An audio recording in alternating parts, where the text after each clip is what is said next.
पुढची बातमी आहे अत्यंत महत्त्वाची आणि महाराष्ट्राच्या विधानसभा अध्यक्षांच्या संदर्भातली।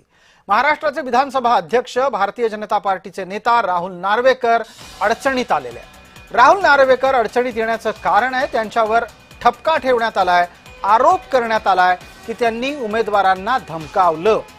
उमेदवारांना धमकावण्याच्या आरोपाची दखल निवडणूक आयोगाने घेतली आहे आणि निवडणूक आयोग या प्रकरणामध्ये चौकशी करणार आहे।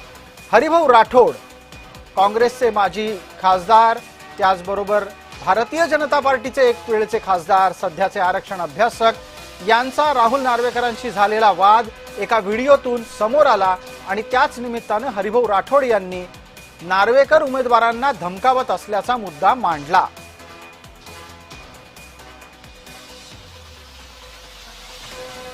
मला ते भेटले, तिथे म्हणाले काय राठोड तुम्ही मुख्यमंत्र्यांकडून सगळं काम करून घेता आणि इथे तुम्ही फॉर्म भरता का माझ्या विरुद्ध, आमच्या विरोधात?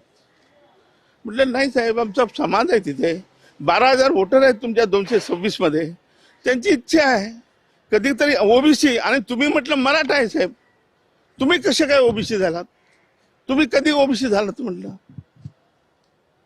अरे तर नंतर बघू म्हणे आपण काय।